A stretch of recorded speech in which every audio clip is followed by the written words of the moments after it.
እንዴት ናችሁ? ዛሬ የምንነጋገርበት ስለ ገቢ ግብር አዋጅ ነው። አዲስ የወጣው የገቢ ግብር አዋጅ ምን ይመስላል የሚለውን ነው የምናየው። ይቻላል ንግድ ለሚጀምሩ ወይም ደግሞ በንግድ ዓለም ውስጥ ያሉ ነጋዴዎች የግብር አከፋፈሉን ሁኔታ የምንማርበት ቻናል ነው ማለት ነው። ቻናሉን ላይክ፣ ሰብስክራይብ፣ ሼር በማድረግ ላልደረሳችሁ እንድታደርሱ እንጋብዛችኋለን። እንግዲህ አዲሱ የገቢ ግብር አዋጅ ከ2008 ከወጣ በኋላ አዲስ አሁን ማሻሻያ ወጥቷል። 1395/2017 ነው የሚባለው። ይሄ የገቢ ግብር አዋጃችን ብዙ መሻሻያዎችን አምጥቷል። ስለዚህ ዋና ዋናውን ነው የምንመለከተው። ዋና ዋናውን ስንመለከት ደግሞ ማስታወሻ መያዝ ያለባችሁ ሰዎች ማስታወሻ መያዝ ስለሚጠበቅባችሁ ወደ የትም ወደ ሌላ ቦታ ሳትሄዱ ማስታወሻችሁን እንድታዘጋጁ ጠይቃችኋለሁ ማለት ነው። እንግዲህ 1395 የገቢ ግብር አዋጃችን አንዱ ማሻሻያ ካረገበት ሁኔታ ላይ ስንመለከት ለምንድን ነው ማሻሻል ያስፈልገው? ለምንድን ነው ማሻሻል ያስፈልገው ብለን ስንል የመካከለኛ ዘመን የገቢ ስትራቴጂ ያው በሚኒስትሮች ምክር ቤት ጸድቆ ከ2017 በጀት ዓመት ጀምሮ ስትራቴጂውን መሰረት በማድረግ በርካታ ተግባራት እየተከናወኑ ይገኛሉ ማለት ነው።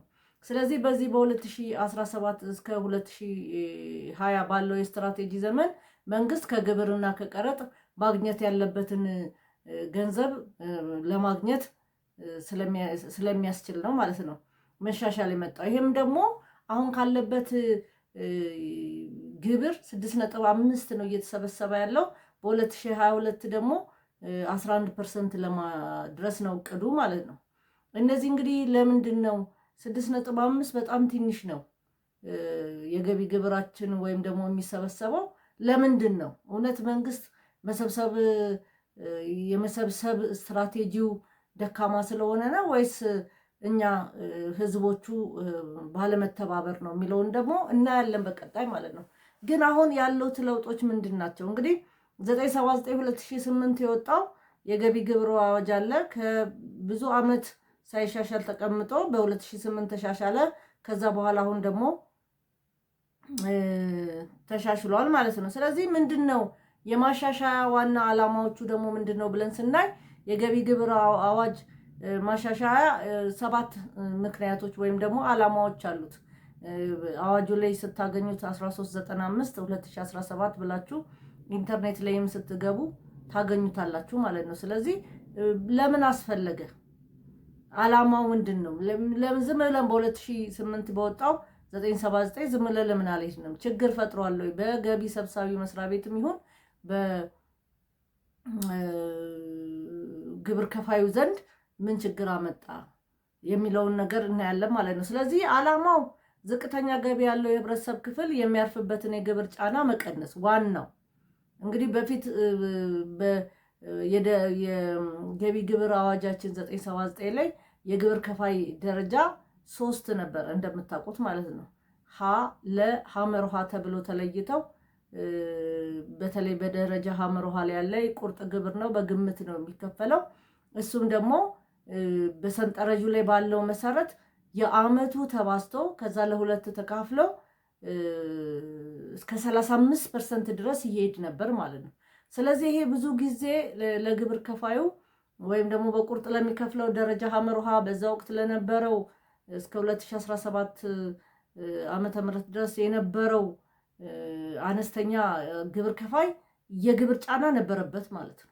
ስለዚህ ዋናው ዓላማ የዚህ የገቢ ግብር አዋጁ መሻሻሉ አንደኛው ዋናው ዝቅተኛ ገቢ ያለውን የህብረተሰብ ክፍል የሚያርፍበትን የግብር ጫና መቀነስ ነው ማለት ነው።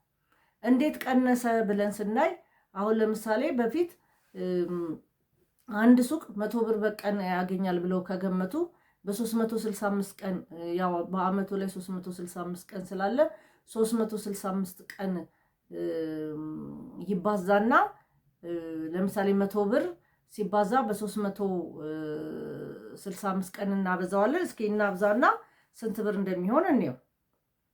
እናንተም ከያዛችሁ መያዝ ትችላላችሁ።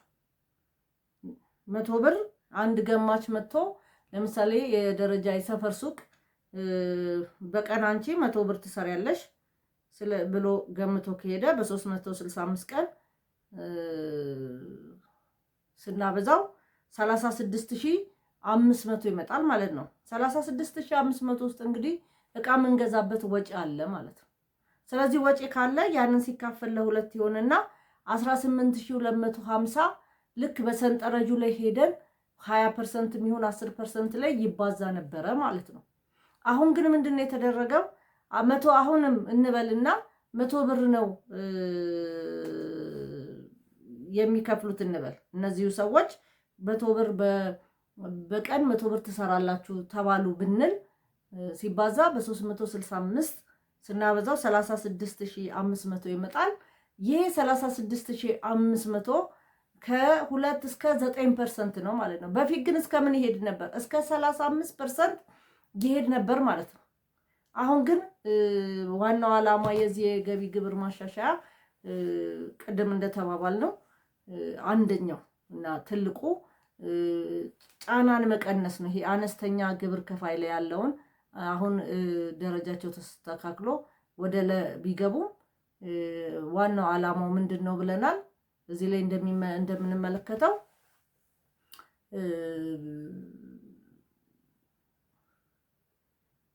ዝቅተኛ ገቢ ያለውን የህብረተሰብ ክፍል የሚያርፍበትን የግብር ጫና መቀነስ ነው ብለዋል።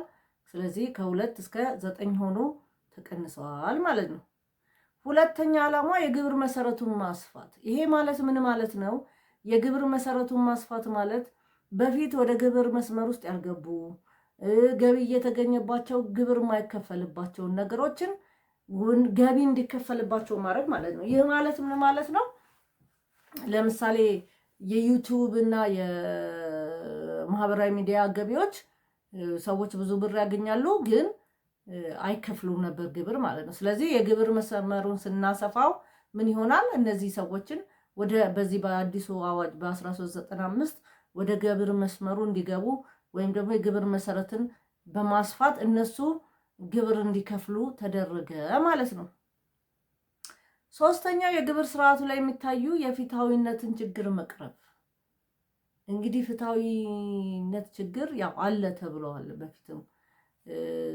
ለምሳሌ ቫት የመንግስት መስሪያ ቤት ላይ ጨረታ ስንወዳደር ቫት ተመዝጋቢ ካልሆንን አይቀበሉንም ነበር። ቲዮቲ ተመዝጋቢ ደግሞ ቫት ለምሳሌ ከ2 ሚሊዮን ያኔ 1 ሚሊዮን ነበረ። አሁን በዚህ በአዲሱ አዋጅ ነው 2 ሚሊዮን የሆነው። ዞሮ ዞሮ ግን 2 ሚሊዮንም ይሁን 1 ሚሊዮን ካልደረስን መመዝገብ አንችልም ነበር ማለት ነው። ስለዚህ ብዙ ሰዎች ቫት ጨረታ መወዳደር እየፈለጉ ግን ይቅርታ የቫት ሬጅስትሬሽን ስላልነበራቸው መጠቀም አይችሉም ነበር ማለት ነው። ስለዚህ እሱም የፍትሃዊነት አሁን እንግዲህ ቲዮቲ የሚባለውን ታክስ አስቀርቶታል። ስለዚህ ሁሉም ቫት ተመዝጋቢ ከ2 ሚሊዮን በላይ ቫት ይመዘገባል። ሁለተኛ ደግሞ 1 ሚሊዮን ከደረሰ በፍቃደኝነት ሊመዘገብ ይችላል። ሴልሱን እስከነ ኤክስፔንሱ አንድ ላይ 1 ሚሊዮን ከደረሰ በፍቃደኝነት መመዝገብ ይችላል።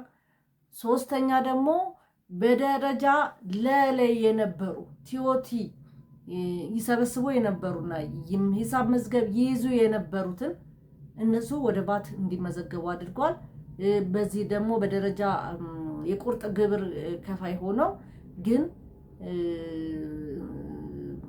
መዝገብ ይይዙ የነበሩትን ሰዎች ቫት እንዲመዘገቡ አድርጓል ማለት ነው። ስለዚህ አሁን እኩል የግብር ስርዓቱን ፍትሃዊነት ያልነበረውን ወደ ፍትሃዊነት አምጥቶታል ማለት ነው። ሌላው ስንት አይተናል? 3 አይተናል አይደል? ሌላው የአነስተኛ የንግድ እንቅስቃሴ ግብር አከፋፈል ስርዓትን ቀላል እንዲሆን ማድረግ። አነስተኛ ግብር የሚከፍሉትን ያው ቅድም እንዳልነው ከ2 እስከ 9 ሆኗል፣ ቀላል አድርጎታል ማለት ነው። ስለዚህ ይሄ አራተኛው ነው ማለት ነው። ካፒታልን በማቀናጀት ለኢንቨስትመንት ተግባር ለማዋል የሚደረግን ጥረትን ያግዛል። የታክሱን መሰረት ለመሸርሸር እና ታክሱን ለማጭበርበር በር የሚከፍቱትን አሰራሮች መከላከልም ዋናው ነው። ይሄ ማለት ምን ማለት ነው? ለምሳሌ ብዙ ጊዜ ከስራ ልምድም እንዳየነው ምን ይከሰታል መሰላችሁ? ለምሳሌ ከውጪ የሚመጡ ድርጅቶች አሉ። ታክስ ሆሊዴይ ይባልና የሚሰጣቸው የታክስ ሆሊዴይ 3 ዓመት የሚሆን 4 ዓመትም 5 ዓመትም ግብር ሳሰሩ ግብር ሳትከፍሉ ስራቸውን ስሩ ብሎ መንግስት ለማገዝ የግብር ነፃ ፍቃድ ይሰጣቸዋል። እነዛ ድርጅቶች ምን ያደርጋሉ? ለምሳሌ 5 ዓመት ቢሰጣቸው 5ቱን ዓመት ኢትዮጵያ ውስጥ ይሰራሉ፣ 5ቱን ዓመት ያተርፋሉ። 5ቱ ዓመት ነፃ ነው፣ ፍቃድ ተሰጥቷቸዋል ግብር እንዳይከፍሉ። 6ኛው ዓመት ላይ ግብር ላለመክፈል ሲሉ ተነስተው ጥለው ይሄዳሉ ማለት ነው። ስለዚህ በዚህ አዋጅ ይሄ ያው ዘግቷል። የሚቀጥል ከሆነ ይቀጥላል። ታክስ ሆሊዴዩ እንደተከበረለት ከዛ በኋላ ይቀጥላል። አይ ብሎ ግን ከሀገር ልውጣ ሲል ግን ባለፈው ያተረፋትን 5ቱን ዓመት ግብር ይከፍል ነበር ማለት ነው። ሌላም እንደዚሁ ሐሰተኛ ኪሳራ የሚያሳዩ ድርጅቶች አሉ። እነሱም እንዲሁ እንዲያስተካክሉ ምክንያት ሆኗል ማለት ነው።